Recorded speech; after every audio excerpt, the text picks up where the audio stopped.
Continuing on in section 7.8 here with example 3, we're going to use sequences. Two managers at a clothing store created sequences to show the original price and the markdown prices of an item. We're going to write a recursive formula and an explicit formula for each sequence. What will the price of the item be after the sixth markdown? So here, I'm going to split them, and I'm going to work just with my first set here to start with. We want a recursive and an explicit. My recursive formula, remember, I have a sub 1 equals my first value, and a sub n equals a sub n minus 1. So the amount of any term is the amount of the term before it times our common ratio. Because here, if I look at my pattern, to go from 60 to 51, I can either subtract 9, or I can multiply. I can take 51 divided by 60, and I get 0.85. Now, to check it, I can multiply by 0.85 because subtracting isn't going to work here. It doesn't get me to the right place. When I multiply by 0.85, it does get me here. And when I multiply by 0.85, it does get me here. So 0.85 is going to be my common ratio. In my explicit formula, I have exactly one equation. A sub n equals my first term times my common ratio raised to the n minus 1 power. So here, my first term, 60, and my common ratio, 0.85. Okay, so each time here, if we're paying 85%, it means we're not paying 15%. So it's a 15% discount each time. And these are my formulas. Now, for the sixth markdown, guys, that's actually going to mean the seventh value. Here's my original price after 1 markdown, 2 markdown, 3 markdowns. So keep in mind, guys, the sixth markdown is our seventh term because we have our original price, and after the sixth markdown, okay, we'll have our seventh price. So here I'm going to plug in 7 to my function. So the amount of the seventh term is going to be 60 times 0.85 to the 7 minus 1 power. Again, when you do these, either plug this in with parentheses or just figure out what that's going to be first. Here it's 6. So we're going to take 60 times 0.85 raised to the 6th power, and I'm going to get the amount of my seventh term to be $22.63. So that's what it's going to be after the sixth markdown. So our seventh price for this item, $22.63. So usually we just plug in the value they give us if it says find the 8th term. But here, because we're looking for something applied, we have to think about what that means in terms of this situation. We're not looking for the 6th value, we're looking for after the 6th markdown. For after the 6th time, we've taken it times that R, which is actually our 7th term. Now, for my second set of information here, I'm going to try and find what my change is every time. So to go from 60 to 52, I can either subtract 8, or I can take 52 divided by 60, and I get 0.86 repeating. So I can multiply by 0.86 repeating. Let's check again. So here, if I multiply by 0.86 repeating, I don't get to 44, so this one doesn't work. But if I subtract 8, I get to 44, and if I subtract 8 again, I get to 36. So here, my change every time is minus 8. And since we're subtracting, it's our common difference, which means we're not going to have a geometric sequence here. We have an arithmetic sequence. So again, we're still going to find our recursive and our explicit, but our framework is just a tiny little bit different. We're still going to list our first term, and then the amount of any term is going to be the term before it, and then my pattern, so that's an n minus 1. My pattern here is adding a negative 8. So that's what we're going to do here. We are going to add the negative 8. Just like my pattern over here was to multiply by 0.85, so I multiplied by 0.85, here it's to add 8. So that's going to be what I plug in there. And my initial term is 60. In my explicit formula, my framework, a sub n, equals the amount of my first term plus n minus 1 times my common difference. So here I still have the n minus 1 and my operation, but I plug in my values. So first term is 60, and I plug that into the same spot I did with explicit, and then I plug in my common difference with my n minus 1 there. Here I'm multiplying. Here in the geometric sequence, it's an exponent. So I'm going to rewrite this a little bit. A sub n equals 60 minus 8 times n minus 1. I just rearranged the order here using my commutative property where I move things around. Now that I have my formulas, to find the value of my 6th markdown or 7th term, I plug in a 7 here. So the amount of my 7th term is going to be $12. And here are my formulas as well. So at the first markdown, it's better to do the percentage. Second markdown, it's still a little bit better to do the percentage. But after that, here, it's an extra 85 cents to do the percent rather than the straight markdown of dollars.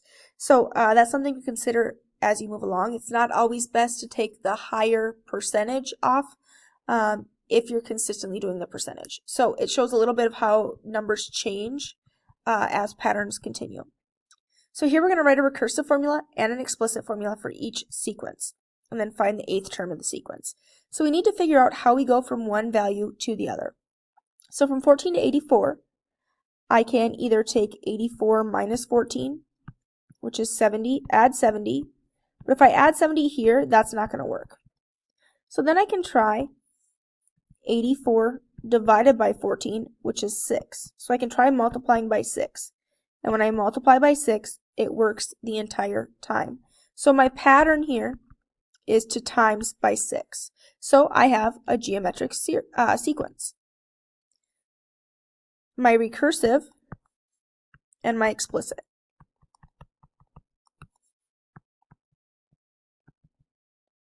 In recursive, my framework is my first term equals my number, and any term equals the amount of the term before it times my common ratio. With explicit, I have the amount of any term is where we start times my common ratio raised to the n minus 1 power. Here I plug my first term in and my common ratio of 6. And there are my formulas. For the 8th term here, I'm going to go ahead and use my explicit, otherwise I would have to extend my pattern here. I'm going to plug in an 8, so 14 times 6 to the 8 minus 1 power, or 14 times 6 to the 7th power, is going to give me 3,919,100 and let me type this in here. 104. 3,919,104. And that's the value of my 8th term. Same idea for B. We're going to figure out our pattern here. So if I take 324 and divide by 648, I'm going to get 1/2. If I try and take 324 and subtract here, I'm not going to get the same value all the way through. So the multiplying by 1/2 is the pattern that we're going to use. And we'll check it here. If I multiply by 1/2, I get 162. And if I multiply that by 1/2, I get 81. Be careful here, guys. We don't want to use division. If you realize that we're dividing by 2, think about it as dividing by 2. But we still have to have that 1 times. Okay, when we have division, we write it as a fraction and multiplication. So 1/2 is my common ratio. For my recursive, I repeatedly find my values to get the next one. So I say what the first one is, and then I say the value of the term before it times our common ratio.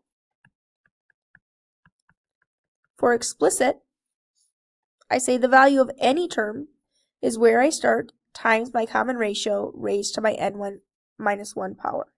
The big idea here, guys, is that we're trying to come up with formulas that people would be able to figure out our sequence even if they couldn't see it. So we have to tell them where to start, because without a starting point, okay, they couldn't get to the end. We're trying to say this is our information without having seen the sequence. So people don't know when they're trying to figure out the values here that we already had these 4 numbers. We're trying to give them all that information with these formulas. And our ratio is 1/2 again. And again, we plug it in parentheses there to make sure that our exponent goes to the entire thing. Now, for the 8th term,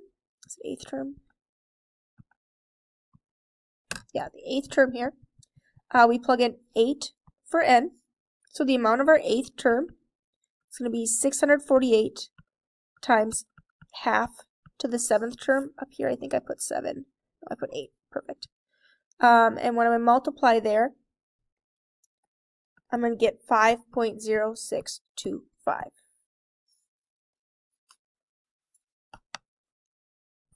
Here we're going to write a geometric sequence that has an initial value of 6 and a common ratio of 2. And then we're going to graph it.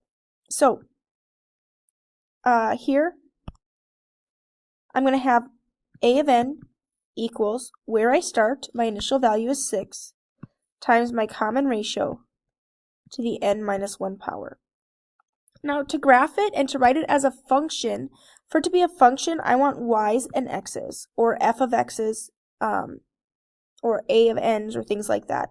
Here I'm going to use x and y's because I'm going to graph. So all I did there was change my independent and dependent variables back to x and y.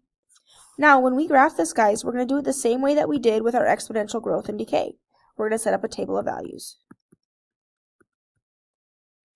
I'm going to take and plug in for x my x values. So 6 times 2 to the negative 2 minus 1 power.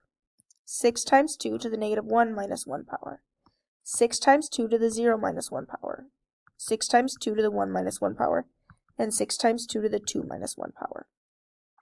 Again, if you're not going to simplify these first, then make sure you put them into parentheses. But if I were you, I'd simplify. I'd do negative 3, negative 2, negative 1, 0, and 1 before you type them in your calculator. Here I'm going to get 0.75 or 3/4.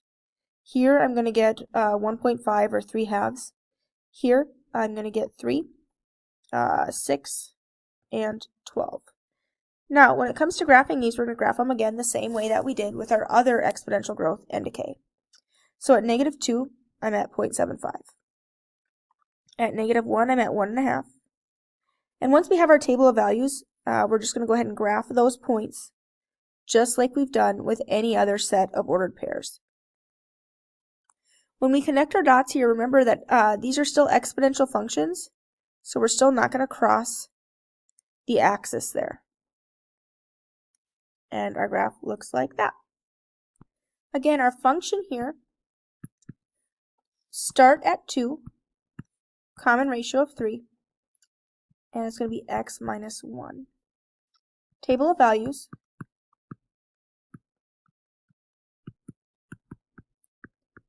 We substitute our x values in.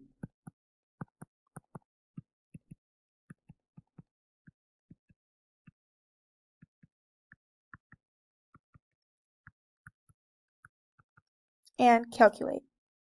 For the sake of time there, I calculated those real quick. Now we're going to graph them.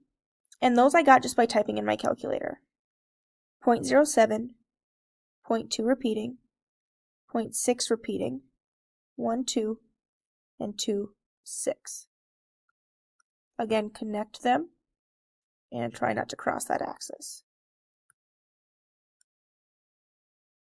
Again, use parentheses if you're typing these in your calculator, otherwise reduce that part first. Recap here, a geometric sequence has an initial value and a subsequent sequence of values based on a common ratio, and a geometric sequence can be modeled with an